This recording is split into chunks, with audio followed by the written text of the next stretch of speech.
Saya tidak rela pejabat-pejabat pemerintah yang diberi kepercayaan oleh rakyat justru bekerja sama dengan pengusaha-pengusaha brengsek. Sekarang pertama kali dalam sejarah NKRI kita sahkan Undang-Undang Perlindungan Pekerja Rumah Tangga.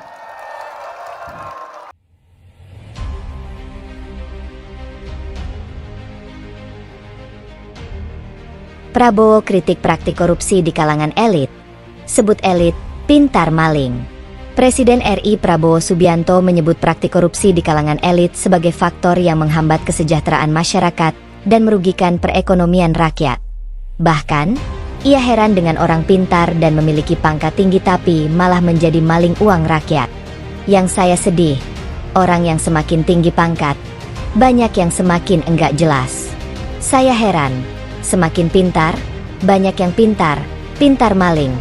Ujarnya dalam pidato peringatan Hari Buruh Internasional di Monumen Nasional, Jumat, 1 April 2026. Menurutnya, praktik korupsi yang melibatkan elit bisa berdampak terhadap kondisi sosial ekonomi masyarakat hingga tingginya angka kemiskinan. Adanya kondisi tersebut justru bertolak belakang dengan tujuan pembangunan nasional untuk mensejahterakan rakyat. Saya kaget begitu saya pensiun. Saya lihat kok rakyat saya masih banyak yang susah. Tapi saya melihat banyak elit-elit yang curi uang rakyat. Bukan ini yang saya perjuangkan. Bukan negara yang dirampok oleh maling-maling, kata Presiden. Lebih lanjut, ia juga memaparkan dampak lanjutan dari praktik korupsi terhadap daya beli dan kesejahteraan rumah tangga. Menurutnya, masih banyak masyarakat yang sulit untuk memenuhi kebutuhan dasar adalah bentuk kebocoran ekonomi akibat penyalahgunaan anggaran. Saya tidak rela ada anak-anak Indonesia yang lapar. Saya tidak rela ada ibu-ibu yang tidak bisa memberi susu untuk anaknya, ujarnya.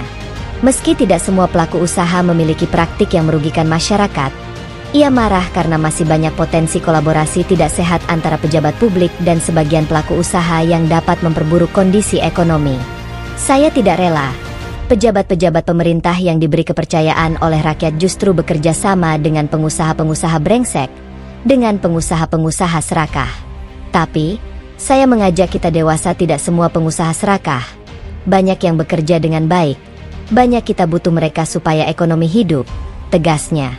Kini, ia menekankan kepada para pemangku kepentingan termasuk jajaran menteri untuk memastikan setiap kebijakan yang diambil memberikan manfaat langsung bagi masyarakat kecil agar distribusi manfaat ekonomi bisa diperkuat. Para menteri, kalau ambil kebijakan, kalau menyusun kebijakan berpikir, bertanya apakah ini menguntungkan rakyat kecil atau tidak. Kalau menguntungkan rakyat kecil, laksanakan itu sudah benar, tidak usah ragu-ragu, ujarnya.